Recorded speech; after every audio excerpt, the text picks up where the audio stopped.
I've known Michael for as long as I can remember. We grew up in the same neighborhood in Portland, went to the same school, and even ended up in the same homeroom year after year. Our parents worked together at a local construction firm, and they often brought us along when they visited each other's houses. I can still picture us sitting side by side in class, passing notes and sharing sandwiches when the cafeteria food was too awful to eat. He used to tease me relentlessly about my short haircut, calling me boyish, while I rolled my eyes and threw his jokes right back at him. What neither of us realized at the time was that behind all the bickering, there was a bond forming, something stronger than childhood friendship. By the time we reached high school, everyone around us had started making predictions. "You two look perfect together," the teachers would say with knowing smiles. My mom would wink at his mother, and they would laugh like they shared a secret. At the time, I brushed it off. Michael was just Michael, the boy who carried my books when they were too heavy and argued with me over who solved the math problem faster. But the night of our senior prom changed everything. We'd been paired together for the graduation dance, and for weeks we had rehearsed the waltz in the school gym. At first it was awkward. Neither of us knew what to do with our hands or how close to stand. But slowly it began to feel natural. By the third week, I noticed something in his eyes when they met mine, a spark that hadn't been there before. And one evening, as we walked home past the old oak tree near the corner, he tugged at the hem of my dress nervously and blurted out, "Eva, I think I love you." My cheeks burned, my heart raced, and I remember stammering back, "I think I love you too." It was clumsy, imperfect, and absolutely unforgettable. After that, everything between us shifted. We were inseparable through that final summer before college. We'd sneak out before dawn to catch the sunrise at Mount Tabor, ride the bus to the coast just to watch the waves, and sometimes stay up all night on the porch talking about our dreams. Our parents didn't stand in our way. If anything, they seemed relieved that what they'd long suspected was finally true. College took us both to Oregon State University. We thought being away from home might challenge us, but instead, it only deepened our connection. We juggled classes, part-time jobs, and late-night study sessions together. On weekends, we lived for our spontaneous adventures, hopping on cheap trains, hitching rides with friends, and backpacking to places we'd only seen in magazines. One summer, we even made it all the way to New York City, broke and exhausted, but happier than we'd ever been. It felt like the world was ours, and for a while, nothing seemed impossible. It was during our second year that Michael proposed. He didn't make a grand gesture or stage a scene. We were sitting on the hood of his old Ford after a late-night drive, eating fries from a paper bag, when he suddenly turned to me with a ring he'd bought with money from his internship. His voice trembled when he asked, "Will you marry me someday after we graduate?" I laughed, half in shock, half in joy, and said yes before he could even finish his sentence. The only condition we made was to finish our degrees first. We both graduated, me with honors, him with a distinction that made his parents beam with pride. A year later, we stood in front of our closest family and a handful of friends in a small ceremony at a Portland courthouse. There were no chandeliers, no extravagant gowns, just us, our vows, and a few white doves released by our parents afterward. We didn't care about fancy receptions or expensive photographs. What mattered was that we were finally husband and wife. I still remember looking at the framed photo from that day, the two of us standing together, young and beaming, him in a simple shirt and me in a light summer dress. It hung on our living room wall for years. That photo captured a moment when everything felt pure and simple, when the promise of our future seemed unshakable. I thought we had it all. I thought our story was just beginning, and it would be the kind of story that lasted forever. When I turned 30, I thought my life was finally coming together the way I had imagined. I was building a career I loved at a local design firm in Portland, dreaming of promotions, new projects, maybe even traveling abroad for work. Motherhood wasn't on my immediate agenda. Michael and I had talked about kids someday, but someday always felt far away. Then, In the middle of an ordinary Tuesday, a routine doctor's appointment turned into a life-changing moment. The ultrasound technician smiled, tilted the screen toward me, and said gently, "Congratulations, you're carrying twins." I remember laughing nervously, certain I had misheard. "Twins? Are you serious?" The doctor nodded, and Michael, sitting beside me, squeezed my hand so tightly I thought he might never let go. My mind swirled with 1,000 questions. 2 babies at once? How would we afford it? What about my career? But when I looked at Michael's face, wide-eyed, stunned, and glowing with pride, I felt something shift inside me. For the first time, I imagined myself as a mother, and the idea didn't terrify me. It felt like a new adventure. The months that followed were surprisingly smooth. My pregnancy was considered high risk because of the twins, but aside from constant fatigue and a backache that made sleep nearly impossible, everything went better than I expected. Our families rallied around us. My parents dropped off homemade soups and casseroles, while Michael's mom brought me herbal teas and knitted tiny hats. Even our neighbors seemed to be watching out for us, offering to help shovel snow or carry groceries when winter made everything harder. Michael threw himself into work, taking on extra shifts and side projects. He insisted we needed a larger savings cushion, and I didn't argue. Every time he came home late, exhausted but determined, I reminded myself it was for the family we were building. Meanwhile, I shifted my focus entirely. I left the design firm earlier than I'd planned and devoted myself to preparing for our new arrivals.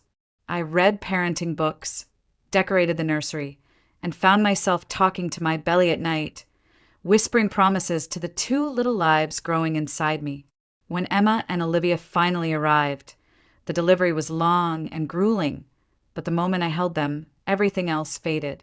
They were tiny, wrinkled, and perfect, 2 identical faces blinking up at me as if they had known me all along. Michael stood by my side, tears in his eyes, whispering, "They're beautiful, Eva. You did it."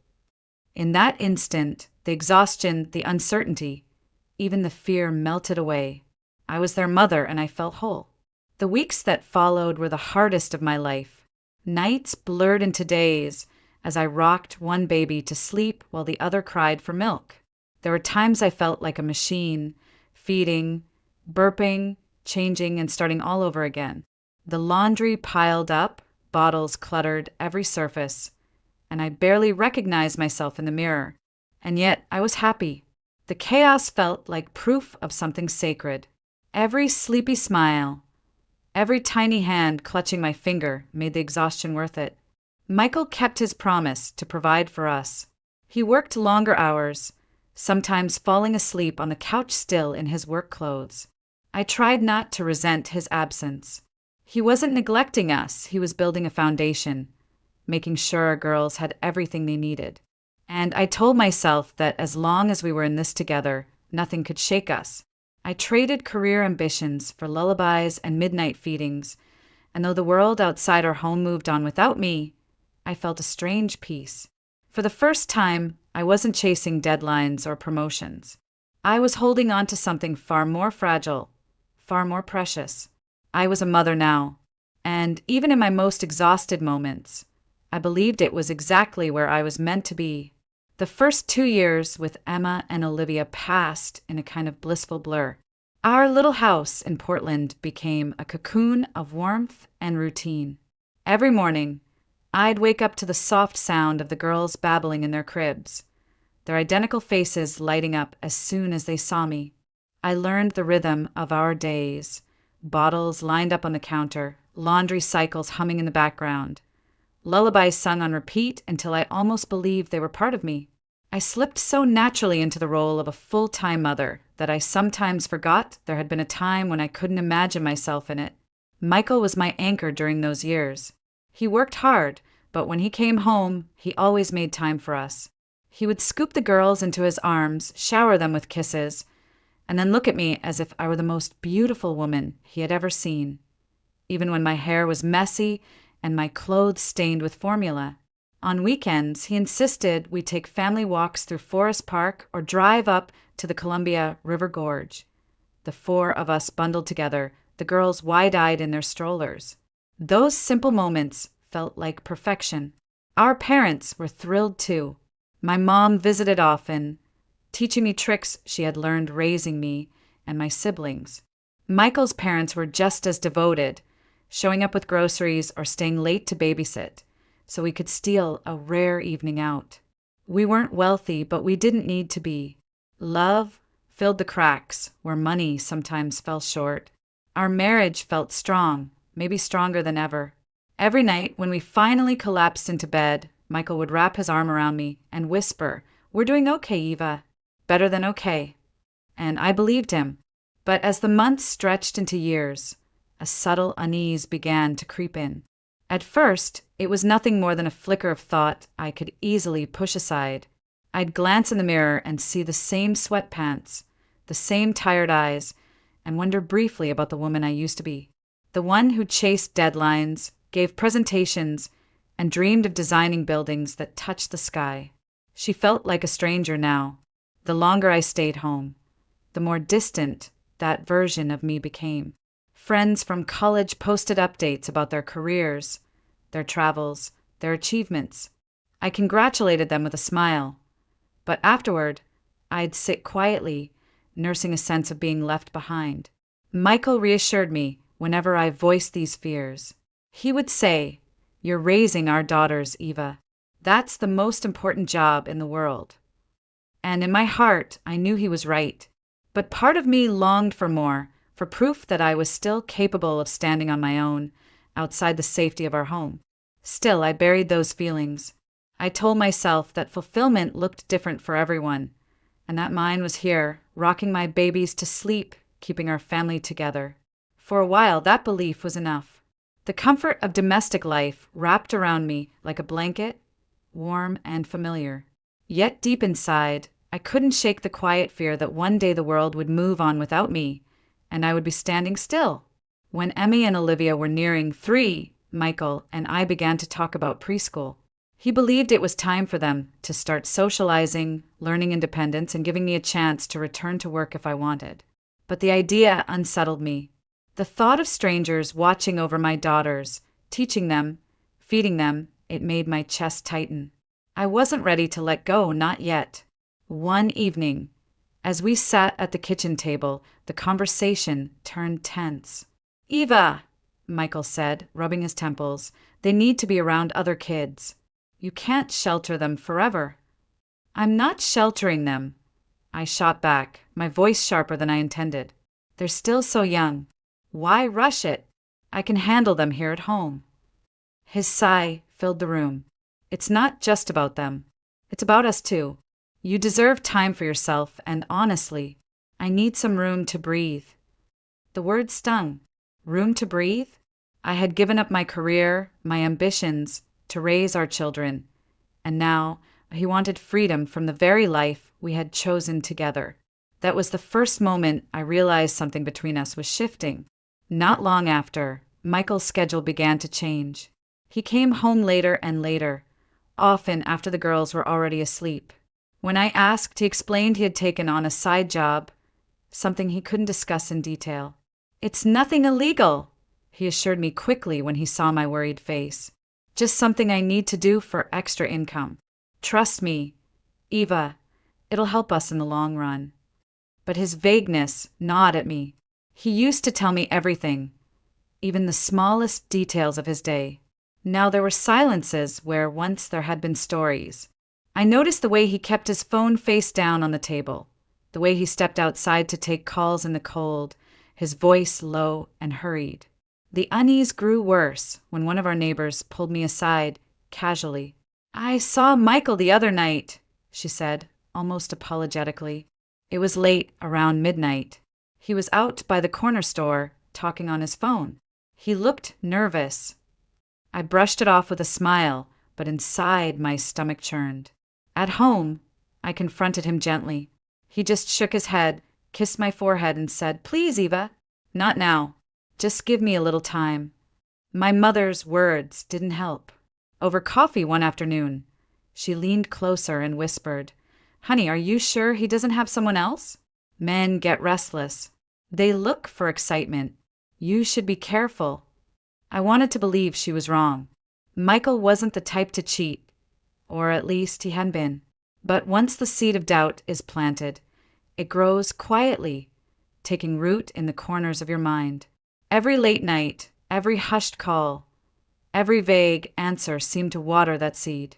Finally, one night, after another strained conversation, he looked me in the eye and said, "Eva, I just need you to trust me. 1 year. That's all I ask. Just give me 1 year, and everything will make sense." A year felt like an eternity. But when I saw the desperation in his eyes, I nodded. I told myself I could wait. I told myself trust was the foundation of marriage. And yet, deep down, a quiet voice whispered that our foundation was already beginning to crack. By the time December rolled around, I had convinced myself that Michael's secret side job was just that, work. I still didn't know what it was, but I clung to the hope that he was telling the truth when he said it was all for us. And with the new year approaching, I wanted to remind us both of what we once had, of the joy and lightness that seemed so far away now. So, in secret, I began to plan. I dipped into the savings I'd carefully set aside and booked us a trip to Egypt. A week, just for the two of us, with my parents and his mother ready to watch the girls. It was something I'd always dreamed of, standing under the shadow of the pyramids, tracing history with my own hands. And I thought maybe, just maybe, it could be the fresh start we needed. I pictured his face when I told him. The surprise, the gratitude, the way his eyes would soften like they used to. I imagined us walking hand in hand through Cairo's crowded streets, laughing, rediscovering the love that had carried us from childhood to here. For weeks, I held onto that dream, wrapping it like a gift I couldn't wait to give. On New Year's Eve, our house was alive with warmth. My parents came over, his mom too, the girls giggling as they tried to stay awake long enough to see the fireworks. We had champagne chilling in the fridge, the smell of roasted turkey filling the kitchen, and music playing softly in the background. It felt like a night meant for celebration. When the clock struck midnight, everyone clinked glasses, laughter echoing against the windows as fireworks burst outside. I waited for the right moment, my heart pounding. Then, with a smile, I stood up and handed Michael a small envelope. "Happy New Year," I said softly. "This is for us." He tore it open, his brow furrowing as he pulled out the airline tickets. For a moment, there was silence. Then his expression hardened, his eyes darkening in a way that made my stomach drop. "Eva, what is this?" His voice was flat, almost cold. "A trip," I said quickly, my excitement faltering. "Just for us. To Egypt. My parents already agreed to watch the girls. We deserve this, Michael. Don't you see?" He shook his head, his jaw tight. "You don't understand. I can't just leave. Not now. Not with everything I've got going on. It's 1 week," I pleaded. 1 week for our marriage. For us. But he pushed the tickets back toward me, his voice rising. "No. I told you, Eva, I can't abandon my work. Why can't you respect that?" The room went quiet. My parents exchanged uneasy glances. His mother shifted uncomfortably. Even the girls seemed to sense the change, clinging to my legs. Something inside me cracked. All the doubts, all the late nights, all the unanswered questions came rushing forward. My voice shook as I whispered, "It's not about work, is it? You're hiding something from me." Michael's face flushed with anger, but he didn't deny it. He just muttered, "I can't do this right now," and stormed out of the room. The front door slammed so hard the walls rattled. I stood frozen, the tickets trembling in my hand. The fireworks outside continued, exploding in brilliant colors against the night sky, but all I felt was darkness. In that moment, surrounded by family, yet completely alone, I knew something vital between us had broken. My trust in him had splintered, and no celebration could mask the hollow ache left behind. In the days that followed New Year's Eve, the silence between Michael and me became unbearable. I couldn't look at the tickets without feeling a sharp twist of pain. so I tucked them into the back of a drawer and tried not to think about them. But the hurt lingered. His refusal, his anger, the way he walked out on me in front of our families, it was more than I could absorb. So one morning, after another night of him coming home late and me lying awake waiting for answers that never came, I packed a few bags. I bundled Emma and Olivia into the car and drove to my parents' house. My mom opened the door, her face lined with worry the moment she saw me standing there with tears in my eyes. "Eva, what happened?" she whispered, pulling the girls inside.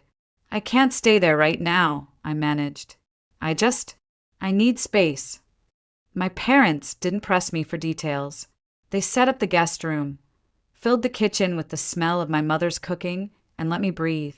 For a few days, I felt safe again, away from the tension that had infected our home. I thought maybe Michael would reach out, explain himself, finally tell me what was so important that he couldn't take a single week away. He did show up eventually. It was late on a Saturday evening when he knocked on my parents' door, looking worn and desperate. He asked to talk, and we sat together on the porch while the girls played inside. His voice was low, almost pleading. "Eva, I'm sorry. I shouldn't have snapped at you. I shouldn't have walked out." I searched his face, waiting for more, for the truth, for something that would make sense of all the secrecy. But he gave me nothing, just apologies without explanations, empty promises that things would get better. "I just need you to trust me," he said again, the same words he had repeated before. "Please come home." And against the judgment screaming in my chest, I agreed. For the girls, I told myself. For the life we had built. But going back didn't erase what had happened. Our home no longer felt warm. We shared meals in silence, the clatter of forks and spoons louder than our conversations. He would glance at me across the table, but his eyes seemed far away, focused on something I couldn't see. At night, when we lay in the same bed, there was a space between us that neither of us crossed. It was during that time I realized I needed something for myself again. I couldn't keep waiting for Michael to fill the emptiness. I reached out to my old firm, and to my surprise, they welcomed me back part-time. Walking into that office again, with its smell of coffee and ink, its hum of creativity, was like stepping into a forgotten part of myself. I began to feel independent again, a version of Eva that had been buried under diapers and late-night feedings. It gave me strength, a reminder that I wasn't just a wife and mother, but also a woman with her own identity. Yet, every evening, when I returned home to Michael, the weight of our fractured marriage pressed down again. My career gave me purpose, but it couldn't thaw the cold silence between us. The man I had once known so well now felt like a stranger across the table. And no matter how hard I tried, I couldn't shake the fear that the distance between us was only growing wider. It was early spring when I reconnected with Laura, my closest friend from college. We had drifted apart after graduation, life, careers, and families pulling us in different directions. But seeing her again felt like no time had passed at all. She called one afternoon, her voice bubbling with excitement, and invited me to dinner. "Bring Michael," she said warmly. "I want our husbands to meet. I think you'll love Chris." That evening, we drove across town to their house. The moment I stepped inside, I felt like I'd walked into a magazine spread. Their home was immaculate, sleek furniture, fresh flowers in tall vases, artwork that probably cost more than our car. Laura looked radiant, her confidence filling the room just as much as her laughter. And then there was Chris. He was tall, broad-shouldered, with the kind of presence that made people listen when he spoke. He shook my hand firmly and then turned to Michael, greeting him with easy charm. Within minutes, Chris was telling stories about his business ventures, the trips he'd taken, the deals he'd closed.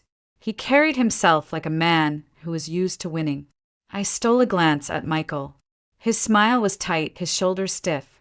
He nodded politely at Chris's stories, but I could feel the tension radiating off him. Later, when we sat down to dinner, the contrast between the two men became impossible to ignore. Chris spoke animatedly about investments, politics, and travel plans. Michael stayed quiet, pushing his food around his plate, offering little more than clipped answers when asked about his work. Laura, oblivious to the undercurrent, filled the silence with chatter. She asked about Emma and Olivia, and I felt my heart swell as I described their latest milestones. For a while, it felt like old times, me and Laura laughing, remembering silly college days. But whenever I looked across the table, I saw Michael's jaw tighten a little more, his eyes darting away from Chris as if refusing to acknowledge him. On the drive home, the silence between us was heavy.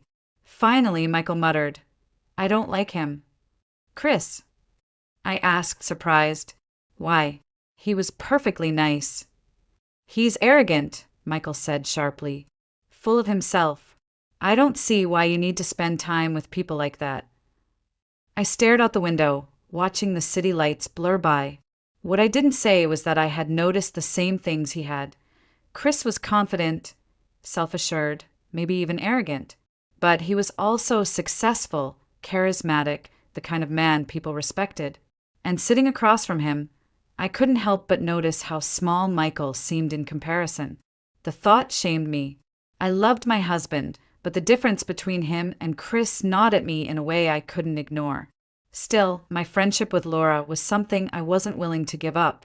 Whatever Michael felt, I needed her in my life. She was a reminder of who I had been before motherhood and marriage consumed me. So, I promised myself I wouldn't let his discomfort ruin it. I would see Laura again. And though I didn't realize it then, that choice would pull me deeper into a web of truths I wasn't prepared to face. That winter, Laura invited us to spend the holidays together, but Michael claimed he couldn't get away. He told me again about his side job, insisting it demanded too much of his time. I was disappointed, but tried to hide it. Instead, I decided to take the girls up to the old family cabin near Mount Hood, the one my parents had passed down to me. I thought the fresh mountain air and the quiet of the pines would be good for us.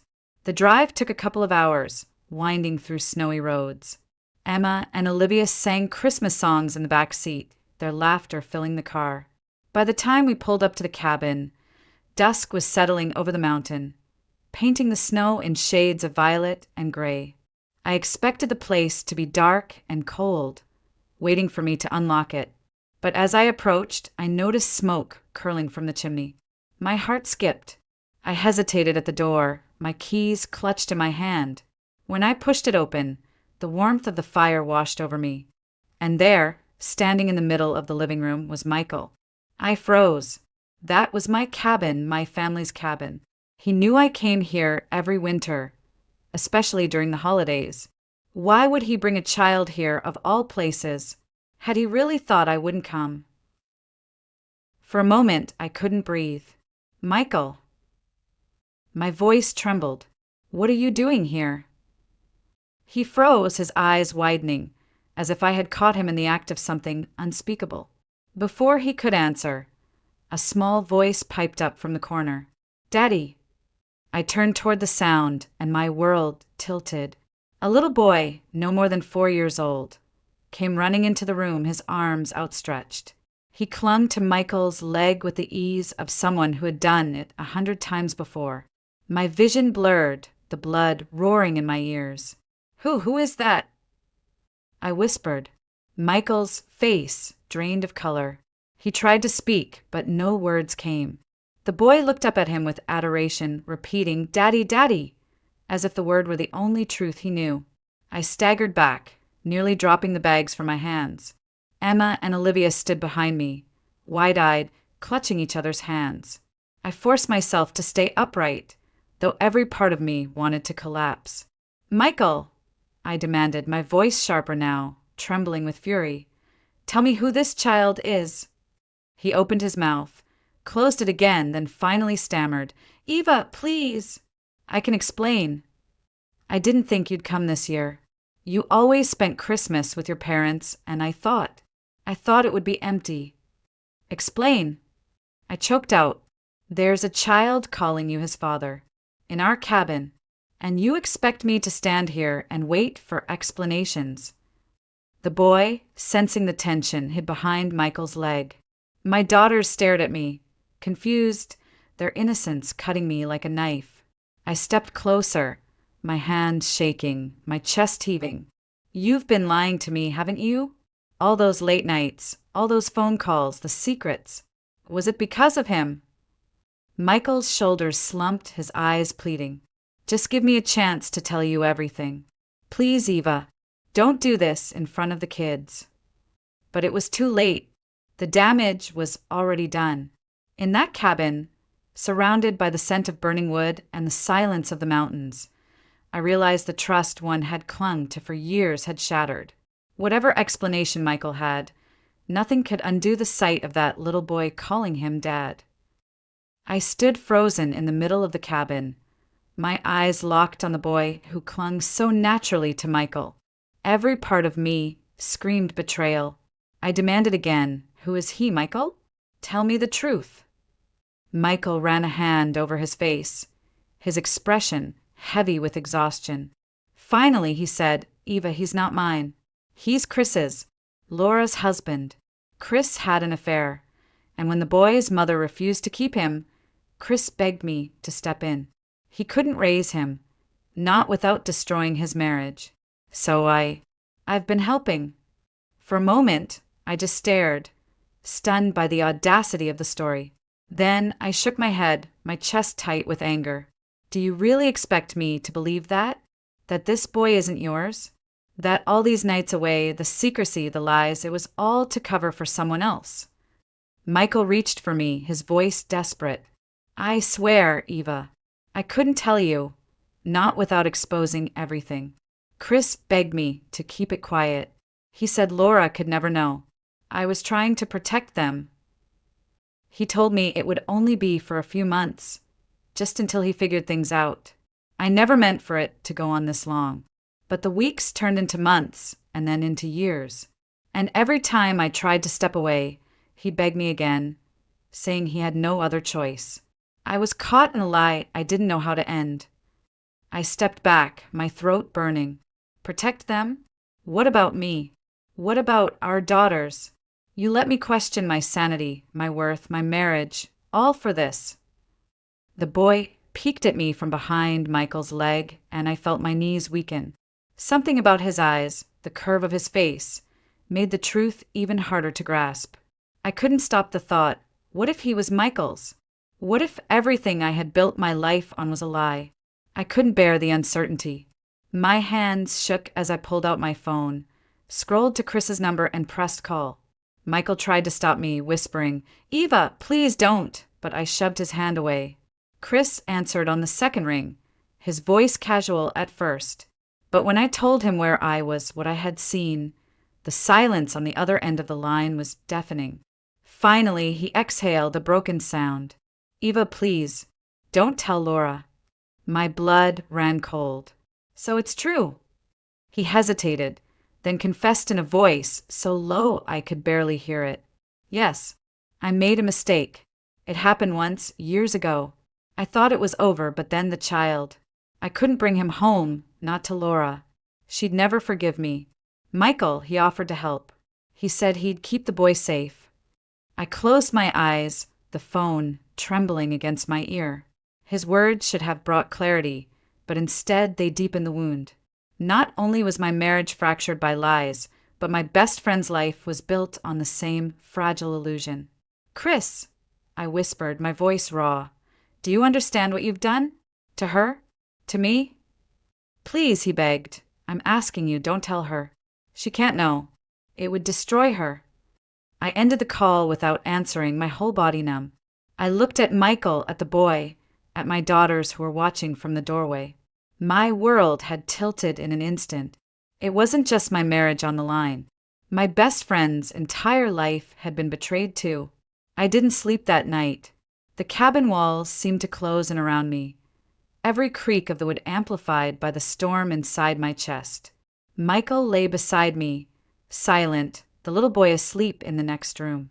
I stared at the ceiling, knowing there was only one thing left to do. Laura deserved to know. No matter how much it would hurt her, she had the right to face the truth. The next morning, I called her. My voice was calm, too calm, as I asked her to come up to the cabin. She didn't hesitate, just said she'd be there by the afternoon. When I ended the call, my hands were trembling, but my decision was steady. When Laura arrived, she looked radiant as always, her smile easy, her hug warm. "Eva, it's been too long," she said, but the warmth in her eyes made what I was about to do almost unbearable. I led her inside, my heart pounding, and gestured toward the small boy who was quietly playing with wooden blocks near the fireplace. She glanced at him, then at me. "Whose child is this?" she asked lightly. I took a deep breath. "Laura, he's Chris's son." For a moment, her face didn't change. The words seemed to hang in the air, too heavy to sink in. Then, slowly, the color drained from her cheeks. "What are you talking about?" Michael stepped forward, trying to intervene, but I held up my hand. "I called Chris. He admitted it. This boy, he's the result of an affair. And Michael, he's been helping to hide it." Laura's knees buckled, and she collapsed onto the couch, her hands clutching her face. Her sobs tore through the room, raw and shattering. No, it can't be true," she cried. "He wouldn't do this to me." I wanted to reach out to comfort her, but I knew my touch would mean nothing. Her world had just been ripped apart, just like mine had been. When she finally lifted her head, her eyes were red, swollen, blazing with betrayal. "All these years," she whispered, her voice trembling, "and he let me believe we had a perfect life. He let me love him while he carried this secret." She shook her head violently. "It's over. My marriage is over." She left soon after, her sobs echoing down the mountain road as she drove away. Watching her go, I felt both relief and guilt. Relief that the truth was no longer mine to hold. Guilt that I had been the one to break her heart, even if the real betrayal had come from Chris. That night, Michael tried to reach me. He touched my shoulder gently, his voice low. "Eva, I never meant to hurt you. I was trying to protect everyone. I thought I was doing the right thing." I pulled away, staring into the fire. The right thing would have been to tell me the truth, to trust me with it. Instead, you left me drowning in doubt. He didn't argue. He just sat there, silent, his head bowed. I lay awake long after the fire had burned to embers, weighing my choices. Divorce hovered at the edge of my mind, a word that felt both terrifying and inevitable. But then I thought of Emma and Olivia, their laughter, their small hands reaching for mine. I couldn't make a decision yet, not with their futures tied so tightly to ours. What I knew for certain was this: trust once shattered is nearly impossible to repair. And sometimes the truth, no matter how cruel, no matter how destructive, is the only path to freedom. Speaking, it had destroyed one marriage and cracked another, but it had also released us from the shadows of deception. As I watched the first light of dawn spill over Mount Hood, I whispered to myself, better a painful truth than a beautiful lie. And though my future felt uncertain, I knew I had chosen clarity over illusion. It was the only way forward. The lawyer's voice echoed through the quiet office like a slow, deliberate hammer. The apartment in Boston, 3 bedrooms, located at 412 Tremont, shall be passed to Caleb Moore. I didn't blink, didn't breathe. My brother leaned back in his leather chair, one arm slung lazily over the side, the corners of his mouth twitching upward in that familiar smirk. The same one he used when we were kids, and he'd get away with breaking things and blaming it on me. Nothing had changed, not even here, not even now. I sat stiffly, my hands clutched together in my lap, heart hammering in my chest like it was trying to escape. The scent of old paper and mildew hung heavy in the room, thick as the dust floating in the morning sunbeams, slicing through the blinds. The lawyer adjusted his glasses, coughed into his sleeve, and continued. And the property located in Willow Creek, Vermont, including the residence and all surrounding outbuildings and land, shall be passed to Evelyn Moore. That was it. No elaboration, no explanation, just a line in a document that shifted the entire weight of my existence. I blinked hard. Willow Creek, a place I hadn't seen since I was 6. A sagging, weathered house in a forgotten town that barely had cell reception. I couldn't even picture the inside. Just fog, trees, a rusted mailbox. I hadn't thought about it in decades. Caleb chuckled under his breath.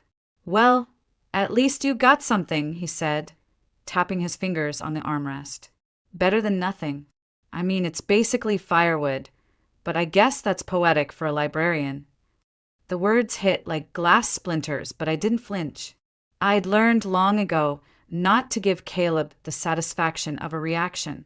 I simply stood, nodded to the lawyer, took the envelope of documents and keys, and walked out like the floor wasn't crumbling under me. Derek was waiting outside. He didn't bother looking up from his phone. "So," he asked, tone already laced with disappointment. I told him. Every word made his face tighten like a screw being turned too far. "You're kidding," he finally spat. "He gets a condo in the city, and you get a shack. Jesus, Evelyn, can you for once do something that doesn't drag us down?" I stared at him. The man I'd married 10 years ago. The man I'd supported through 3 job changes and 2 failed business ventures. The man I cooked for, cleaned for, defended to my parents, even when he didn't deserve it. And now, the man who looked at me like I was a burden he'd been forced to carry. "I'm sorry," I said quietly.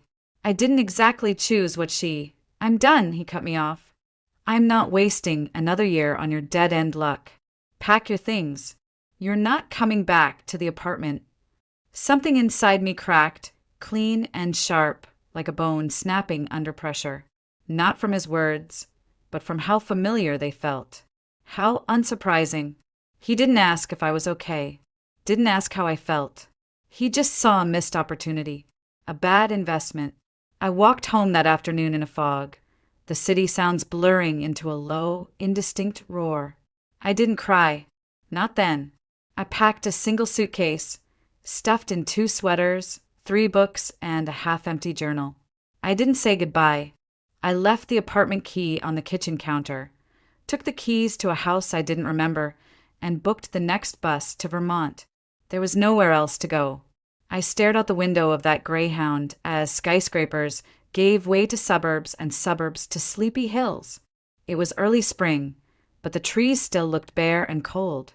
My mind swirled with questions I couldn't answer.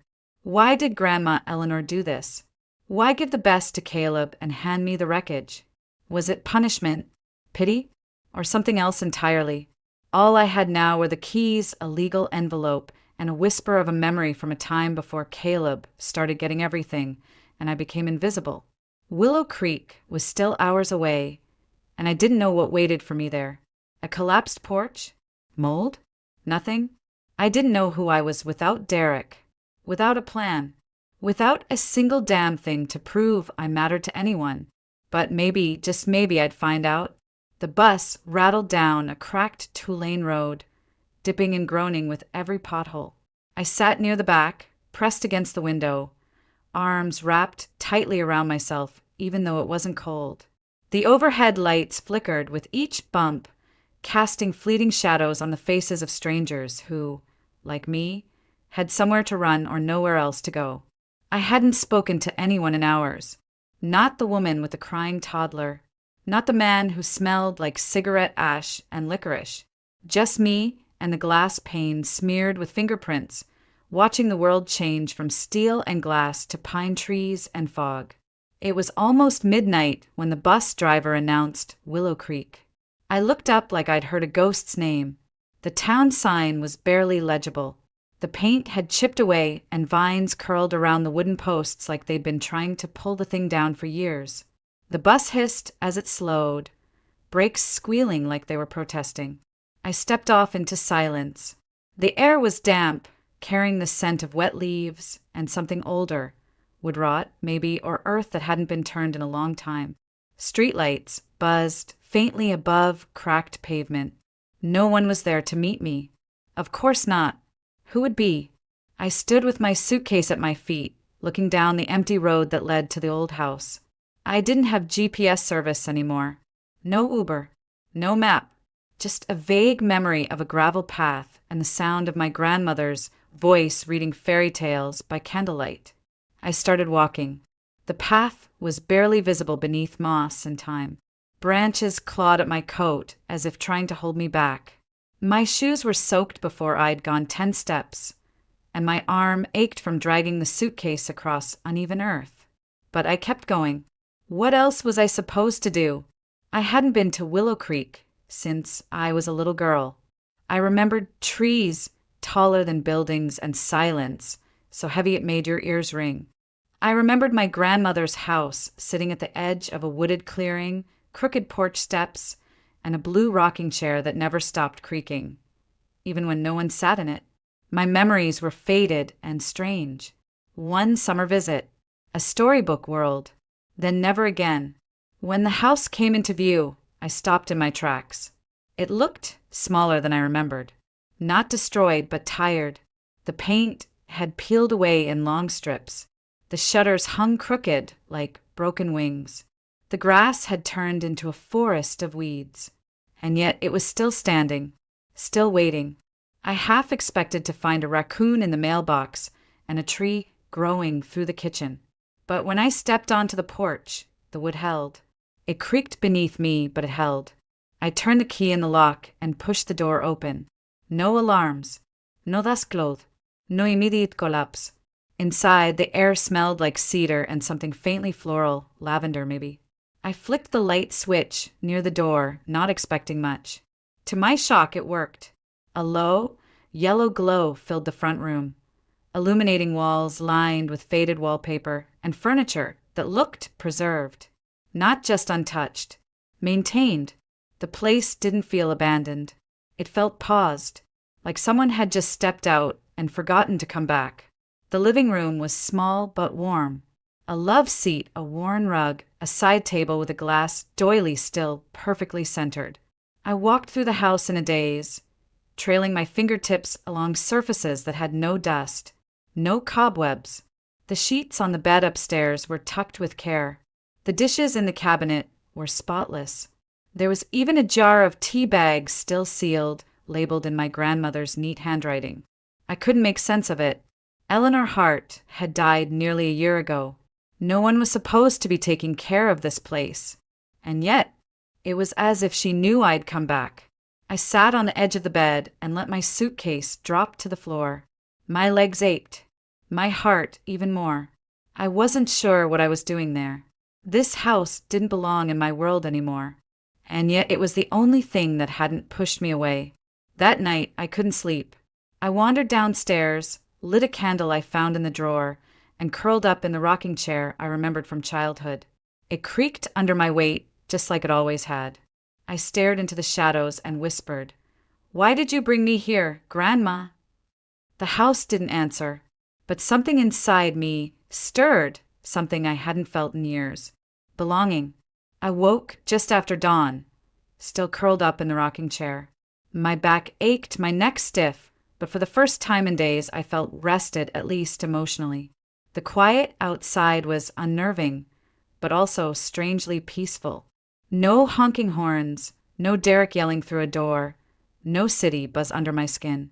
Just birdsong and the creak of wood as the house breathed with the wind. I made tea with the old electric kettle, surprised again when the power worked. The hot water hissed over the tea bag and released the faint scent of chamomile. As I stood there, waiting for it to steep, I noticed something odd across the room. A seam in the wall just beyond the kitchen, where the paint didn't quite match. It looked like a door, but there was no handle. Curiosity stirred in me like a long-dormant instinct. I placed the cup down and walked over, brushing my fingers across the surface. The outline was faint, nearly invisible, but it was there. A rectangular panel, maybe 6 feet tall and narrow, almost flush with the wall.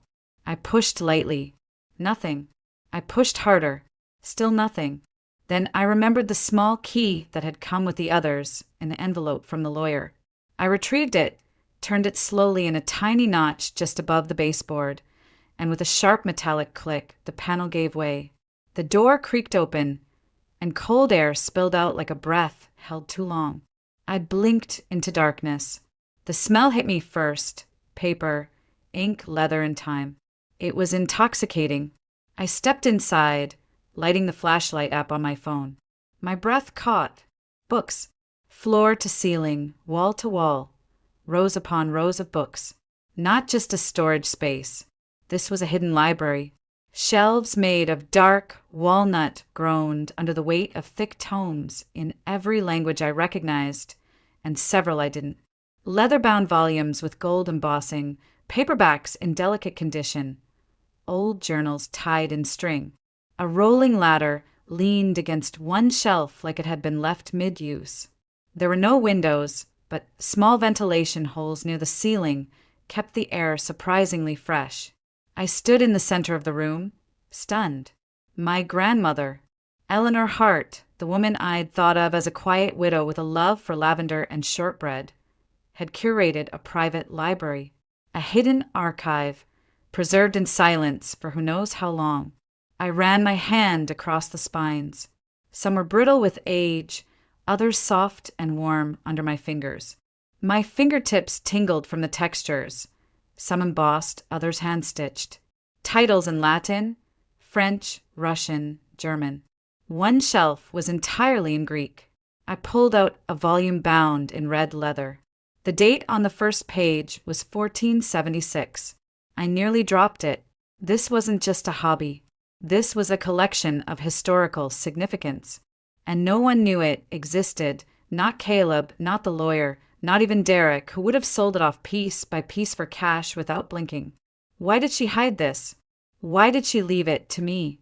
I sat down on a wooden stool near the corner and tried to breathe through the rush of questions. I remembered being 5 years old, curled up in my grandmother's lap, as she read aloud from old storybooks, tales of forests and lost cities and magical doors. I thought it was just make-believe, but maybe it wasn't. Maybe the stories were clues. The more I looked around, the more deliberate it all felt. The lighting, the preserved air, the locked door perfectly camouflaged. This room was meant to be found, but only by someone who would understand it. Someone who would see more than value, someone who would feel the heartbeat inside these pages. That thought alone undid me. I leaned back against the wall and stared at the rows above me. My throat tightened. She saw me. She knew. All my life I'd felt invisible. Next to Caleb, next to Derek, next to anyone louder, richer, more confident. I was the quiet one, the bookworm, the forgettable background character. But here, in this room, I was everything. I was the legacy. Tears slipped down my cheeks before I realized I was crying. Not from pain this time, but from recognition. From the overwhelming weight of being seen. Really, truly seen. For the first time in what felt like years. I didn't know what I would do next. But I knew this. The house wasn't just shelter. The library wasn't just paper and ink. And my grandmother hadn't left me scraps. She'd left me her soul. Later that afternoon, while the wind whispered through the trees outside and sunlight flickered through the curtains, I found myself back in the library pacing. I had only scratched the surface. My mind couldn't let it go. This place wasn't just a hidden archive. It was intentional. It was sacred. And I had a feeling there was still more buried beneath these walls. So I searched. I opened every drawer, shifted rugs, peeked behind shelves.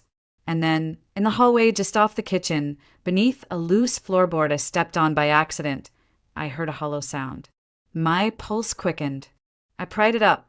There, in a shallow recess, sat an old metal handle. I pulled. A staircase, narrow, wooden, descending into darkness.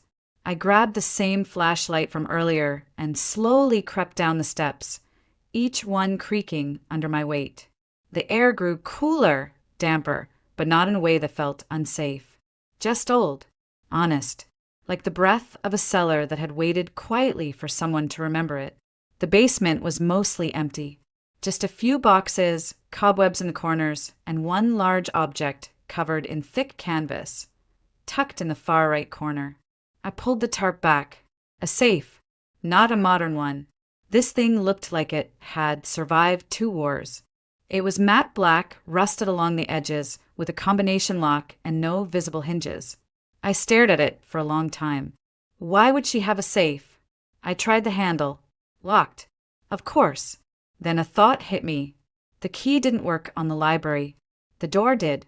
Maybe this was different. I spun the dial and hesitated. I tried my birthday. Nothing. Then hers. Still nothing. I stood there, thinking hard before it came to me like a whisper. 12-06. The day my grandfather passed. She always said she never closed that chapter. I dialed in the numbers, hand shaking slightly. Click. The safe opened with a groan. Metal grinding against metal like it hadn't moved in years. Inside was a wooden box, old envelopes tied with twine, a stack of photographs, and several leather-bound notebooks. I carried it all upstairs, laid it out carefully on the dining table, and sat down, my breath uneven. I opened the first envelope. It was a letter addressed to me. My dearest Evelyn, if you're reading this, it means I've already gone and that you found the door. I gripped the paper tighter. Her handwriting, slanted, neat, with the same little curls on the Y she used in birthday cards. You're probably wondering why the apartment went to your brother, and why I left you with an old house full of ghosts and creaking floorboards. I want you to understand this wasn't about fairness, not in the way the world defines it. Caleb always measured things in dollars and square footage. But you, Evelyn, you always listened between the lines. I paused, swallowing hard.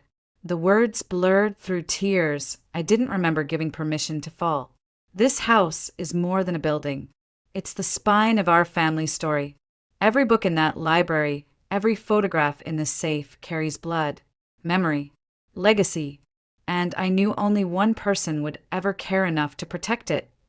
My throat burned. You were never the loud one or the proud one, but you were always the heart, the observer. You understood what most people overlooked. This house doesn't need someone to fix it. It needs someone to believe in it. And I believe in you. I had to stop reading. Just for a minute. My chest ached like something old was breaking loose. Like grief and love and regret were all tangled together, finally surfacing after years underground. When I opened the notebooks, I found pages of genealogies, journal entries, reflections about books she'd read, notes about authors, quotes in the margins. She'd annotated her entire life. I flipped through the photographs. Me as a child, with a butterfly painted on my face. My grandmother holding my hand at a pumpkin patch. Me asleep on her lap, drooling into her cardigan. All the things I'd forgotten, but she hadn't. She'd remembered everything. I sat in that dining room for hours, surrounded by paper and silence, absorbing a lifetime's worth of intention. Every envelope revealed another layer.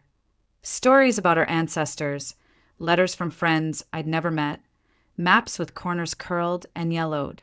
She'd even included expert appraisals and catalogs referencing the value of her book collection. Some were priceless, but none of it compared to the letters. Because the truth was, she didn't just leave me a house. She left me a compass, a direction, a reason. And as I sat there in the fading light, hands ink-stained and heart cracked wide open, I knew something with perfect clarity. I wasn't meant to sell this house. I was meant to come home. By the time the rain started tapping on the window panes, I had lit every candle I could find in the house. The power was still holding, but something about the flickering light made the walls feel closer, warmer, like the house was exhaling, like it had waited long enough in silence, and now, finally, someone was listening. I sat cross-legged in the center of the library, letters stacked beside me, notebooks spread open across the floor like a patchwork of someone else's mind. I didn't know where to begin.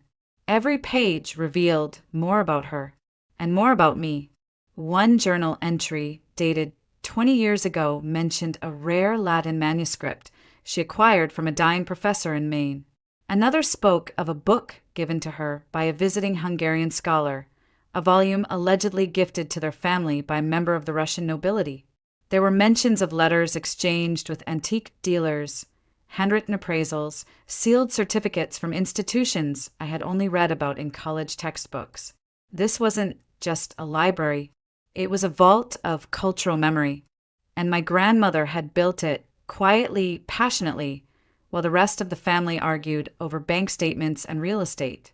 I took photos of a few of the oldest titles and emailed them to an antique book dealer I found online. A woman named Catherine replied within an hour. "These are extraordinary," she wrote. "I'd like to schedule a visit, in person, as soon as possible." I didn't know whether to be excited or terrified. Part of me wanted validation, proof that this was real, that it wasn't just my grief projecting importance onto dusty objects. But another part wanted to protect it. I didn't want strangers walking through here with price tags in their eyes. Still, curiosity won. Catherine arrived 2 days later. She was younger than I expected, mid-30s maybe, with sharp eyes and soft hands that treated every book like it might shatter in her fingers. She walked through the library in silence at first, touching nothing. Then, gently, she began her work, measuring, photographing, taking notes. Finally, she turned to me and said, quietly, "You have something here that most collectors dream of. Some of these volumes haven't seen public light in a century. And this one," she held up a heavy leather-bound folio, embossed with a faded crest. "This," she whispered, "might be worth more than a condo in Manhattan." I laughed. I didn't mean to. It just burst out of me, half disbelief, half hysteria. "I'm not selling it," I said, quickly, maybe too quickly. "Any of it." She nodded. "You don't have to, but it's good to know what you have." After she left, I stood alone in the library, staring at the same book she had held. I didn't care what it was worth in money. That wasn't the point. What mattered was that for the first time in my life, I had something no one else did. Not Caleb, not Derek, me. And then the phone rang. I stared at the screen in disbelief. Caleb. I hadn't spoken to him since the reading of the will. I let it ring once, twice. On the third ring, I picked up. "Evelyn," he said, his voice all sugar and diplomacy. "How's the countryside treating you?" I said nothing. He cleared his throat. "Look, I've been thinking, maybe we didn't handle the inheritance situation the best way. Maybe we should talk about a trade." "A trade?" "Yeah. You give me the house. I'll give you the Boston condo." I blinked, then smiled. A slow, steady smile I didn't even know I was capable of. No, there was a pause. "No." "That's right. But Evelyn, the house is a wreck. You could live in the city again. Think about it." "I have," I said softly. "And I've made my choice. What could possibly be in that house worth more than a luxury condo?" I looked around the room, at the books, the letters, the memories still suspended in air. "Everything is said." He hung up. I didn't feel triumphant. I didn't feel angry. I just felt certain. Later that night, I sat in front of the fireplace, flipping through an old photo album my grandmother had tucked beside her journals. There I was in a dozen different stages of childhood, chubby cheeks, missing teeth, pigtails, scraped knees, all beside her. Fishing, baking, reading, laughing, and on one photo a caption written in her hand, "My Evelyn, the one who listens." I closed the book and held it to my chest. I didn't need a city skyline or polished floors or a fake apology wrapped in real estate. I had roots now, a legacy, a story worth telling, and for the first time in a long time I had peace. The next morning, I woke to the sound of birdsong outside the window. The rain had passed. The light coming through the lace curtains was soft and golden, the kind of light that made everything look a little more forgiving. I stood for a long while just listening, the quiet hum of the house, the ticking of a wall clock, the world finally moving at a pace I could breathe in. I made breakfast slowly, eggs, toast, and tea. Then I took a walk through the garden out back, which had long since been overtaken by weeds and wildflowers. I pulled back vines from an old trellis, revealing a bench underneath, weathered but intact. I sat down and let the sun warm my face.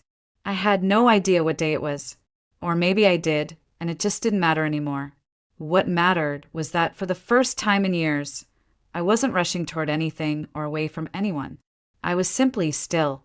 Later that week, I called a local restoration expert, an older man named James who lived 2 towns over. He came by the next afternoon with a clipboard, a sharp eye, and a soft voice. "Solid bones," he said, after inspecting the foundation. "Needs love, but it's got soul." We stood on the porch as he scribbled notes.